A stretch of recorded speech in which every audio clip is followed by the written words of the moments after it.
1 unread mails.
ਇੱਕ ਵਾਰੀ ਤੱਕ ਸੋਹਣੀਏ ਨੀ ਸਾਨੂੰ ਇੱਕ ਵਾਰੀ ਤੱਕ ਬਸ ਵੇ ਦੋ ਦੁਨੀਆ ਵੇਖੀ ਲੱਖ ਸੋਹਣੀਏ ਨੀ ਸਾਨੂੰ ਇੱਕ ਵਾਰੀ ਤੱਕ ਬਸ ਵੇ ਉਹ ਸਾਡੇ ਉੱਤੇ ਵੀ ਅੱਖ ਰੱਖ ਵੇ ਸਾਡੇ ਉੱਤੇ ਵੀ ਅੱਖ ਵੇ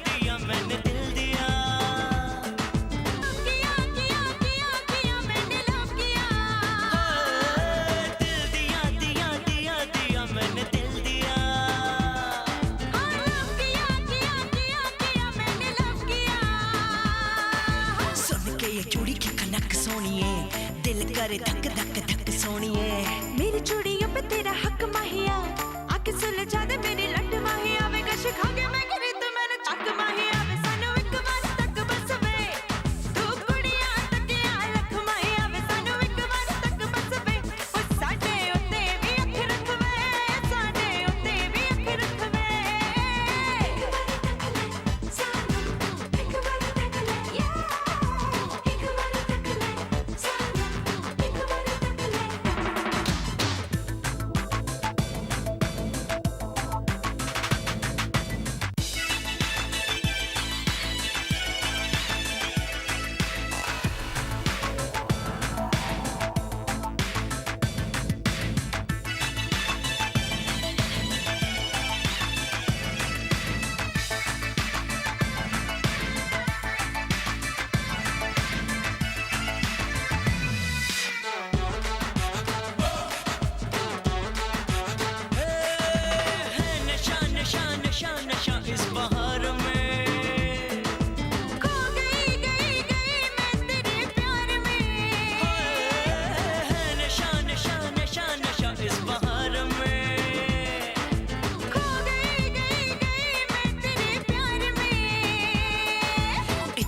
बस मेरा काम कर दे तेरी ये जवानी मेरे नाम कर दे अब नहीं होगा इंतजार सोनिया आजा निक डोली ते कहानी सोनिया तेरा और बढ़ेगा गुड लक माहिया वे सानू एक बार तक बस वे तू कुड़ियां तकिया लख माहिया वे सानू एक बार तक बस वे ओ साडे उत्ते भी अख रख वे साडे उत्ते भी अख रख वे एक बार तक ले सानू एक बार तक ले या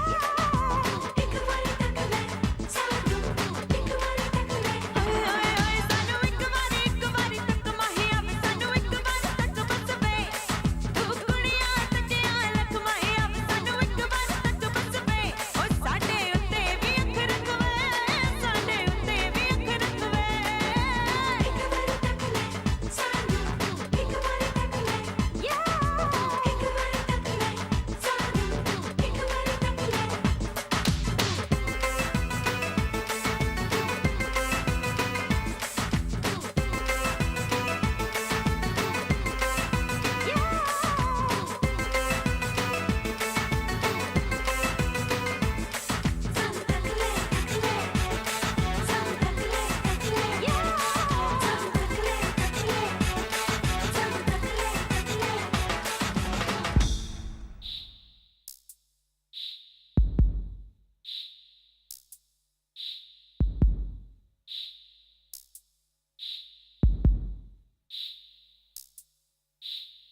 बिंदिया लगाए माथे पे मेहंदी रचाए पाँव में आस लगाए नैना बिछाए बैठे हैं कब से राहों में आ जाना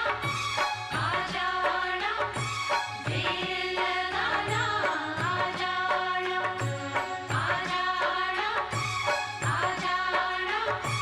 देर लगाना आ जाना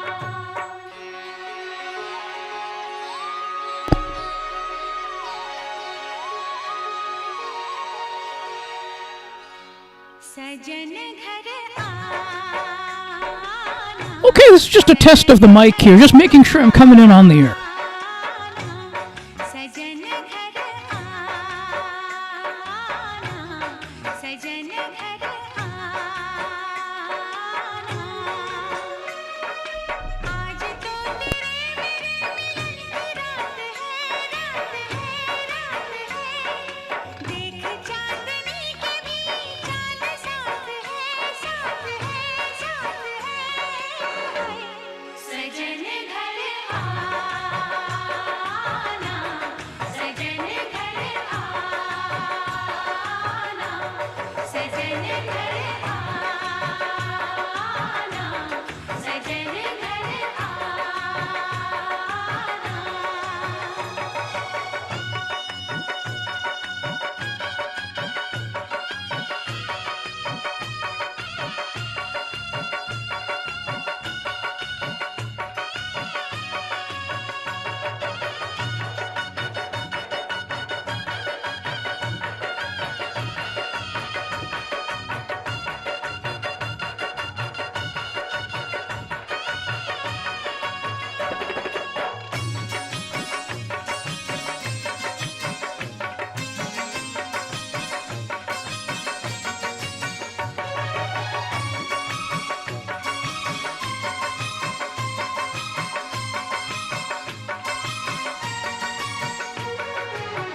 घुंघटा गिरा के मुखड़ा निहारूं मन मंदिर में तुझको उतारूं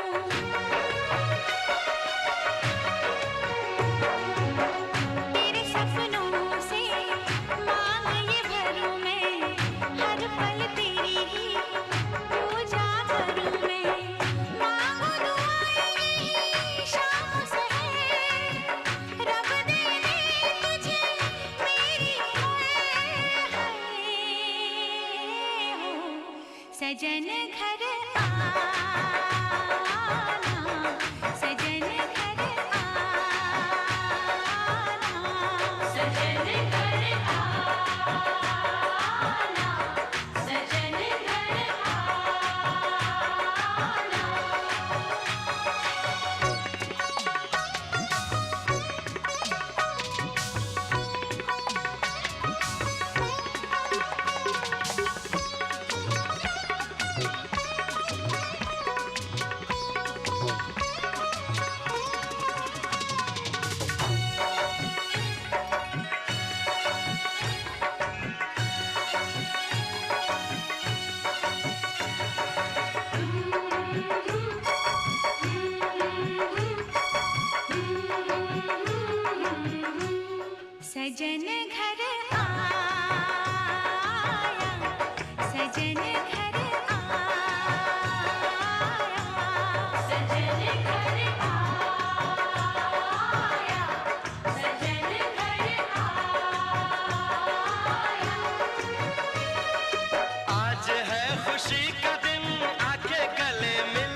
सदियों युगों से तेरा पिया मैं, धड़कन मेरी तू, तेरा जिया मैं। ओ इस धरती पे जब जब आऊं मैं, तुझको ही अपनी दुल्हन बनाऊं मैं।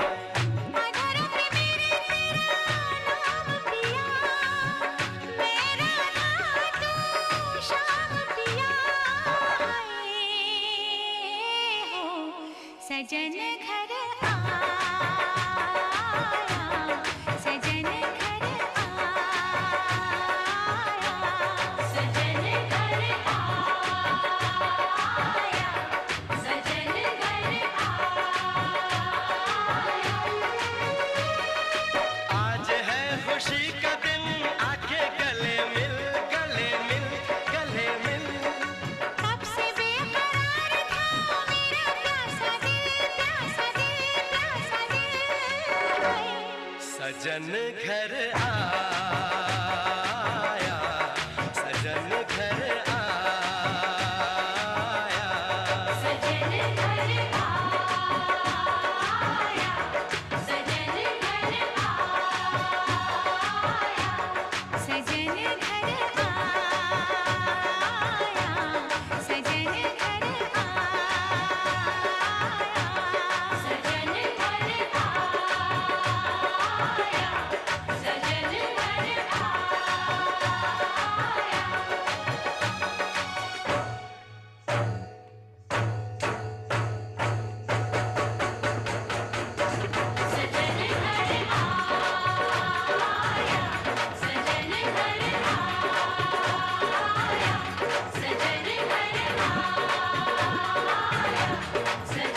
घर आया, सजन घर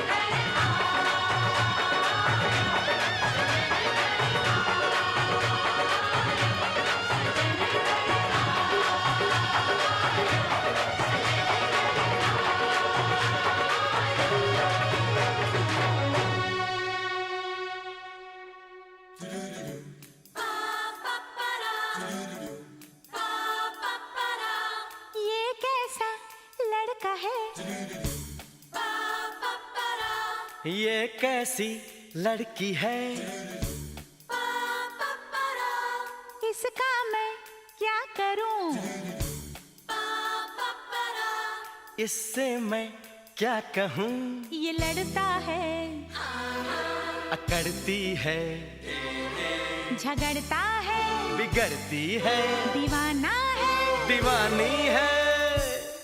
But he's your best friend, yeah? But she's your best friend, yeah?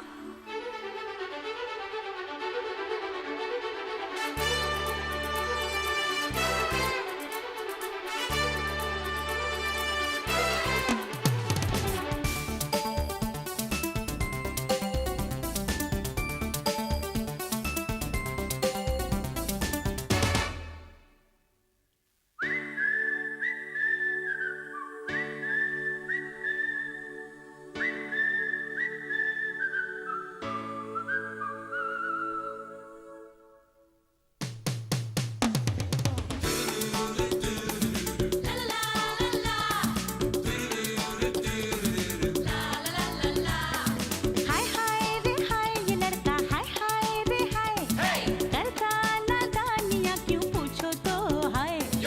हाय हाय रे हाय, ये लड़का हाय हाय रे हाय, करता नादानियाँ क्यों पूछो तो हाय। कभी ये हमसे लड़ता है, कभी झगड़ता है, कोई पास इसके ना आना। ये लड़का है दीवाना, है दीवाना, दीवाना, दीवाना, दीवाना। ये लड़का है दीवाना, है दीवाना, दीवाना, दीवाना, दीवाना। हाय हाय रे हाय, ये लड़की हाय हाय रे हाय, करती नादानियाँ क्यों पूछो तो हाय। कभी ये हमसे लड़ती है, कभी ये करती है, करो दूर से छेड़खानी। ये लड़की है दीवानी, है दीवानी, दीवानी, दीवानी, दीवानी। ये लड़की है दीवानी।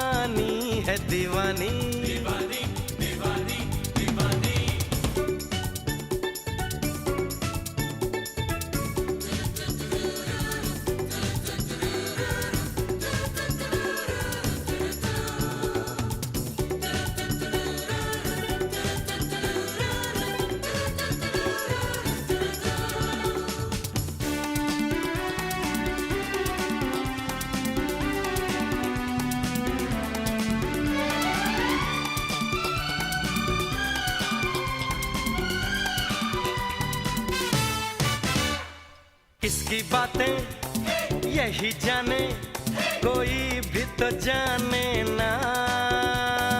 ऐसी वैसी कैसी है ये, कोई पहचाने ना। तो भागो ओ यारो, करन दे शैतानी, ये लड़की है दीवानी, है दीवानी। ये लड़का है दीवाना, है दीवाना, दीवाना, दीवाना, दीवाना।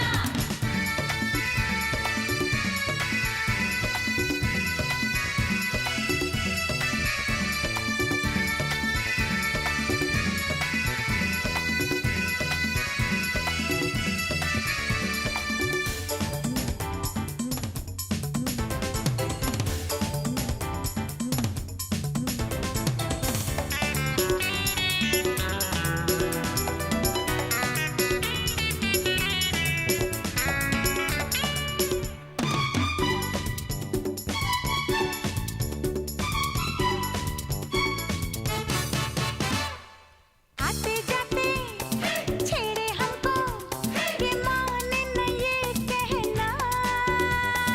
देखो देखो पागल है ये, हाँ बच के जरा रहना। ये ऐसा है फिर भी अपना इसको माना।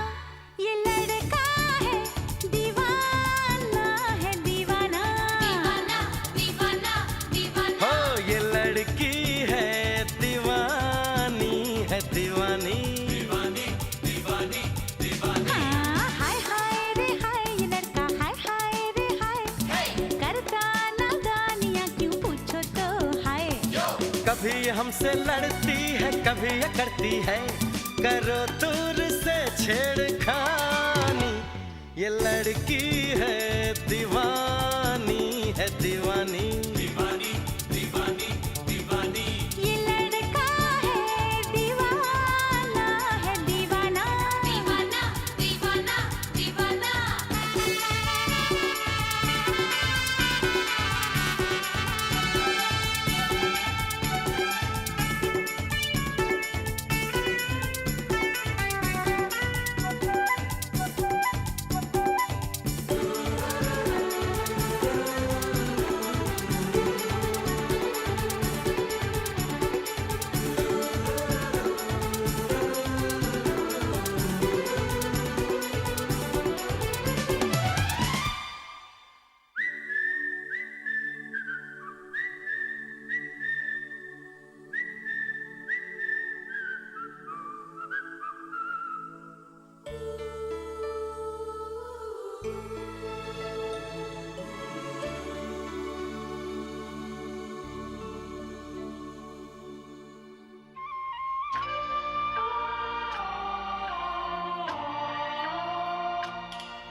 Okay, just say something real quick just to make sure, just to do a quick test to make sure you're coming on in on the live stream here. Test, test. Hello, hello. Sean McIndoe. Test, test.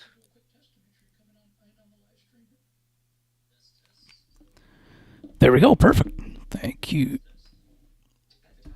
so much. And we will, I'm just about ready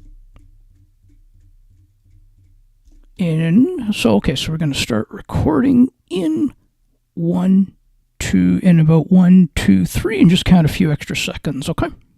Okay.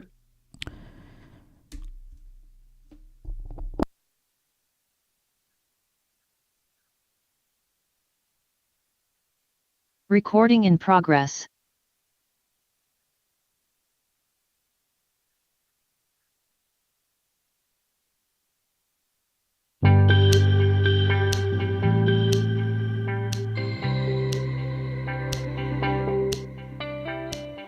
Welcome to Broadcast Map, the show that covers the world of broadcasting, sports media, and from time to time, the show's favorite sports teams. Here is your host, Ali Musa.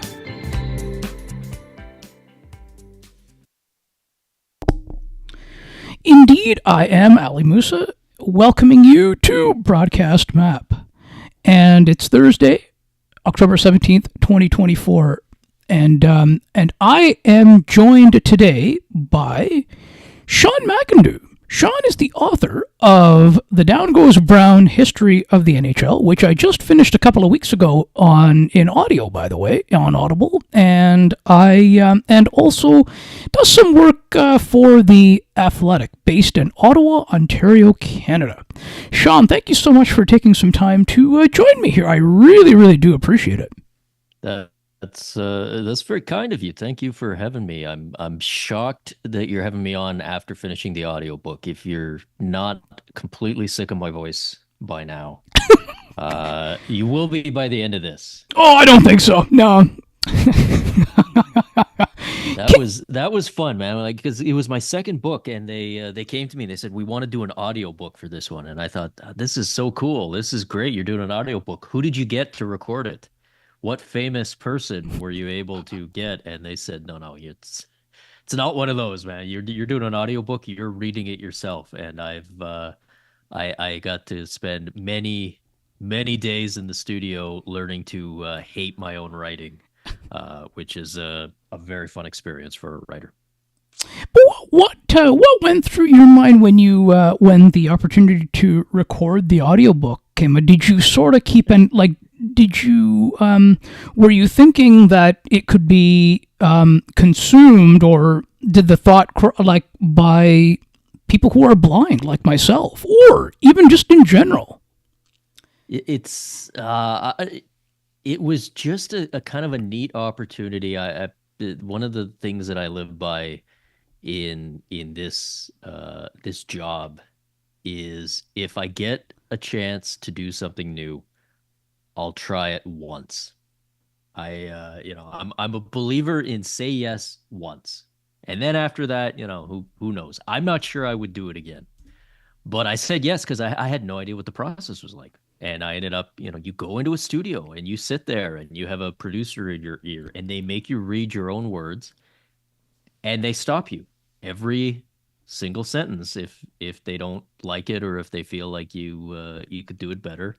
And they feed you apples and tea, and all sorts of weird stuff like that. And it wasn't bad. I'm not sure I'd do it again, but it wasn't bad. The thing, when I said I learned to hate my own writing, what really stuck out is obviously they can edit it together, so you don't have to be perfect when you're reading a chapter, a page, even a paragraph, but they won't edit mid-sentence. So you've got to get the sentence perfect to move on to the next sentence. And I never knew this about myself, but man, do I have a lot of run-on sentences in my writing. A lot of semicolons, a lot of dashes, and I'm just sitting there. There's nothing worse than reading like a full paragraph sentence and then screwing up the last word. And by screw up, I mean like just a little tick in the voice, or the way that you enunciate something, and then hearing them go, "Oh, please do that one again." And my next book is going to be all 5-word sentences. It's going to be the choppiest writing you've ever heard, just for me or whoever else ends up having to do the audio will not end up hating every minute of it. I think if you're going to do another book, I think you should do the narrating again. Now, why do you say that? Because because you have a very good delivery, Okay. and especially when you started that book, like when you first started, you talked about, and I think you do remember this, that you started to talk a little bit about the history of the NHL and how it got started and all that good stuff. And because it was your own sort of writing, you were able to, I found, did a very good job of the delivery of expressing yourself, kind of putting that, kind of setting the feel that it's in your own voice, that it sets the scene for me. Okay. All right. And thank you for that. I appreciate that. Yeah, it is. I'm sure there is an advantage to reading your own work, and as opposed to going in as maybe a professional and having to read someone else's words and not be completely sure how they want you to emphasize it. The flip side of that, what would frustrate me is they insisted that everything on the audio be an absolute word for word recitation of what's in the book. If I changed a word because I thought it would flow a little bit better, or because in the moment that felt more appropriate, they would stop me and they would say, no, you can't do that. And I would say, well, why can't I do it? They say, because we have to be true to the author's words. And I would say, but I am the author, so these are my words. I should be able to change them. And they wouldn't let me do it. So again, it was an experience. It was fun, and I got to do it in a recording booth that apparently Snoop Dogg had once been in. They mentioned that several times. So I have shared a booth with Snoop Dogg, not at the same time, unfortunately. That would have made for a much better audiobook, but I've at least got that in common with him. So not too many people can say that. Can you tell us about the first book? What's that one called, and what is that on? So the first book I had was this was back in the days when I was basically running my own blog, and it was just kind of a best of. Just somebody approached me and said, "Would you ever consider doing a book where we took, maybe you pick a certain number of posts from your blog that you think are your best work and also would work okay in a book format." And then do some original stuff as well, which can be kind of our selling point to people who've already read your online stuff. So it ended up being, I think it was just called The Best of Down Goes Brown, and it was fun. It was a neat little book. Just came out in paperback, and it probably introduced me to some people who otherwise would have never heard of me, and gave the longtime fans a cheap and easy Christmas present to hand out to loved ones. So it was a neat experience, and one that sort of got my foot in the door in the publishing world. Now, I want to ask you something. I wanted to hit on something that you mentioned there, that you mentioned in the Down Goes Brown history of the NHL, and I know that was written a few years ago. It was written prior to to COVID times even. Mm-hmm. But I wanted to ask you about how do you still, because you mentioned there that you felt that Gary Betmann, commissioner of the NHL, for those that may not know, is close to or retirement, or perhaps maybe he could be. Do you still feel do you still feel that he has some time left? Do you think, or do you still feel that there is going to be a change at some point? How do you feel about that? Yeah, it's and I said that in the book, not trying to break any news or scoop anyone. I've never met Gary Betmann. I've never had a chance to sit down and have a one-on-one with him. Certainly wouldn't claim to know him well. I was just simply looking at the age. I mean, this is a guy, he's in his 70s now.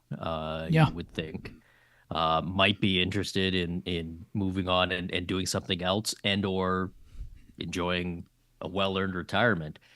I have heard from a few people who have said they think he might go longer than people think, because this is, he loves doing this, and he's not necessarily looking to take it into something else. So we'll see. There is a CBA coming up in 2 years. I think at this point everyone assumes that he'll be around for that, health willing, of course, and what have you. But that he wouldn't, if there was a time to exit, it would typically be after a new CBA.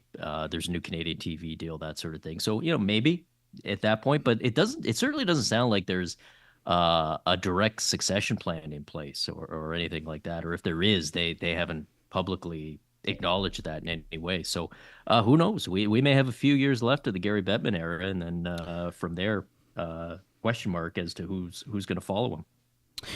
Yeah, that I agree with you there. And you just mentioned the Canadian hockey deal. What do you? I just want to kind of get your thoughts there. What do you feel at this point that like, not speculation, but how do you sort of feel the future of it, or should go? Do you feel like, in the sense of, are both networks, do you feel should be involved, both Sportsnet and TSN, as well as, say, Amazon and Apple? When, I mean, there's no guarantee, and Amazon and Apple are going to be in it. So if I'm asked that question, I would say, for me personally, my thoughts are, and that I mean, Sportsnet and TSN are going to have to do something to try and keep their hand in a little bit.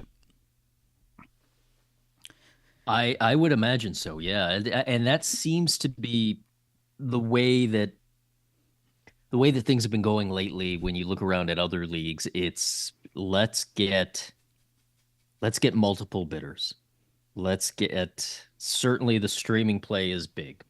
But I don't see the NHL, especially up here in Canada, going exclusively streaming. That would just seem to be a step too far for this next deal. Down the road, who knows? But Betmann himself, he had comments last week where he was saying, look, the cable universe is shrinking, and they got a very generous deal with Sportsnet last time around, and I think you could make a strong case that Sportsnet would say today that they probably overpaid. When you look at some of the impact that has had on their business, their operations, some of the cuts that they've had to do, they might, in a perfect world, probably would not have been at that high a number, which means they may not be willing to go there again. And from Gary Betmann's perspective, obviously, every time you cut a deal like this, you're looking for growth over the last one. So where does that growth come from? And does that growth come from, okay, maybe it's not everything going to Sportsnet the way it was last time. Maybe we find some partners. Do we work TSN back in? Does TSN buy a chunk of the games off? TSN is still doing the regional broadcast, so they still have an infrastructure and talent and all of those things. That will be interesting to see. But certainly, as much as the Amazon streaming that we saw debut just this week does feel like the future, I don't know if it's the immediate future. But we will see. Gary Betmann's track record with television deals has been very up and down. I think would be a kind way to put it, over his tenure. So I would imagine that this one he wants to get right. And look, as much as we very often talk about Gary Betmann and the NHL being so focused on the United States and these southern markets, and boy, Gary Betmann doesn't care about Canada. I'm willing to bet that he does, only because that TV deal is massive. The TV deals that they're getting in Canada per capita are much bigger than what they're getting in the United States. They can't afford to mess it up. So it's going to be a big focus. It certainly will have a streaming component. That streaming component will, I'm sure, be very valuable to the league because in the current conditions, we're seeing streaming companies be willing to overpay in order to get that footprint and to get those new viewers locked in, and win the real estate that everyone's fighting for. It's an opportunity. He'll take it, absolutely, but he'll take it in a way that I would imagine will be shared with other channels and more traditional broadcast methods. But I mean, like, and that's really the big question, right? As to, and that some would say that he doesn't care about Canada, but certainly when it comes to and Rogers kind of Sportsnet kind of having to make like cuts, but and they've made the product has suffered because when and that seems to be, and maybe cut back. Like, of course, I'm not saying that the cuts in media that we see in Canada in sports media isn't going on in the States, in the U.S. It's probably going on there too. But I think but they're sort of investing in content though, in sports content. So I think the way forward is to invest in the content if they want to be if they want to still be relevant. You would think so, and certainly as a content creator, that's music to my ears. I would love it if they would push further in that area. It's frustrating, I can tell you, and I'll take my content hat off here and just be a fan, just be a viewer. It's frustrating when you see these cuts because. As some of your listeners will know, Sportsnet is owned by Rogers up here in Canada, a massive telecom. The salaries of these TV folks, let's say, that are being let go, while I'm sure they're making very decent salaries, it's a rounding error. It's a penny on everyone's cell phone bill for this company, and yet. There does tend to be this focus on the bottom line, and that's how you run business, I suppose. But it's always tough as a fan when you're sitting there seeing somebody that maybe whose work you really enjoy being let go, and you say, "Oh, that's going to really diminish my experience." And they say, "Well, we have to watch the bottom line." And you're sitting there going, "You're this multi-billion-dollar, massive company that's got your fingers everywhere." Across the Canadian landscape, I'm pretty sure you could have maybe held on to some people who make Hockey Night in Canada the show that it is. Yeah, I mean, but even but then again, but the reality, people, if Sportsnet doesn't give somebody what they want, people are gonna go somewhere else to find it.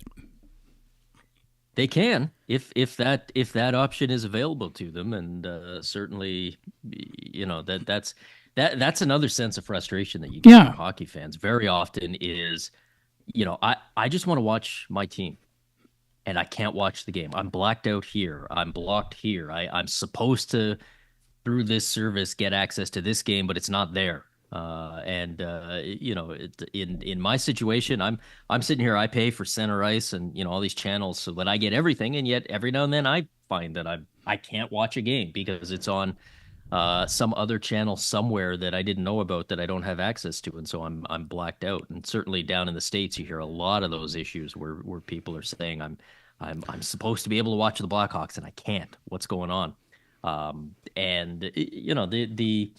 I'm sure the feeling behind the scenes in the NHL is, ultimately hockey fans are, they're fans of the teams they love and they're not going anywhere. So we can maybe squeeze them a little bit or even, not give them the optimal product because where are they going to go? We're the only game in town if you really love hockey. But you're right. People start looking for other options and exploring other things. And look, I mean, there's people out there today, I'm sure, who would describe themselves as diehard hockey fans, diehard fans of a certain team, who probably have not in a very long time sat down and invested 3 hours in watching a game, start to finish. They're on social media, they're on TikTok or Twitter, whatever it is, and they're getting the highlights and they're keeping track of everything and they know everything that's going on.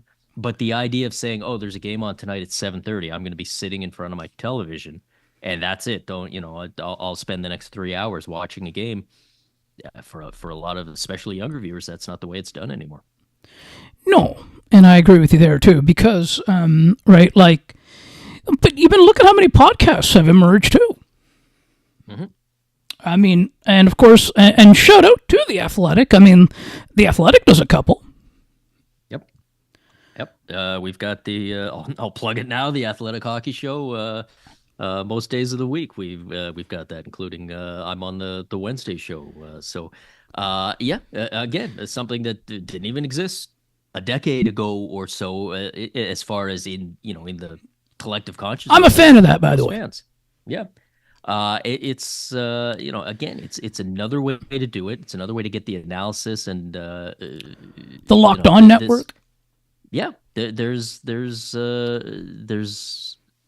and every time you sit there and say, well, it's probably full, someone else comes along and launches something and it connects in a way that maybe the other shows haven't, and off you go. You've got another type of content out there. Maybe a new star is made, a new content creator, and suddenly the people who control the pocketbooks start paying attention. Again, like it still all comes down to the live sports event. That will. Yeah. I won't say that's never going to go away, because we've seen how this industry can change over the years. But certainly the way it's trending now, with everything moving towards streaming and binging, and I'm going to record this, and I joke with my kids that my kids have never seen a TV commercial that isn't like a 10-second YouTube ad. They don't watch. The idea of watching 2 minutes of 30-second ads is just completely foreign to them, unless Dad's watching hockey. That's the one live broadcast that we'll ever watch in this house. So that's always going to be a part of it, you would assume. It's a question of how do you maximize that revenue out of it, and Gary Betmann has, again, with a mixed track record, but has done a obviously a satisfactory job for the owners that employ him, as far as maximizing the revenue and turning this once small niche league into, I guess the best way to describe it is now a very big multi-billion-dollar niche league. Yes, and of course the Chris Johnston show as well. Mm-hmm. Love CJ. Yeah, CJ's great, and you get guys like a guy like Steve Dangle, right? Would never have existed as a media figure in the 80s or 90s. There wouldn't have been a space for that. There wouldn't have been room for it. And a guy that, this was not somebody who was walking down the street and some talent scout saw him and said, we're going to throw him on TV. And this is a guy who did it his own way, started off with a small YouTube channel, grew that audience very slowly but surely, and is now, not only a big star, but an influential one in the hockey media space. Stories like that wouldn't have existed a couple of decades ago. The next Steve Dangle, I'm sure, is already out there somewhere, and probably is out there with 20 viewers, chipping away, trying to get to 25, and they'll go from there. That's what makes it exciting, a little bit scary as well for some of us older folks who are already trying to cling on to our piece of the pie. But it's, as a fan and a content consumer, it's a great thing. Let's get some new voices out there. There we go. And people can find your work at the Athletic, and I'm on X at Broadcast Map. You're at Down Goes Brown. That's right. Yep.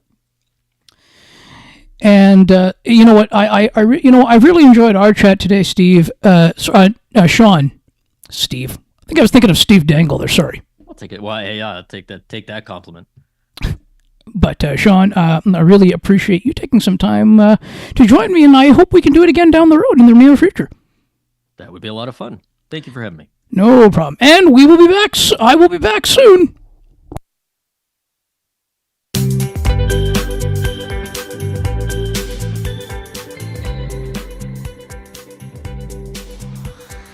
Thank you so much for listening to Broadcast Map. To learn more about the show, please visit alleytechgroup.wordpress.com/broadcastmap. Like the Broadcast Map Facebook page by searching Broadcast Map. Stay tuned. There's always more excellent conversation on the way.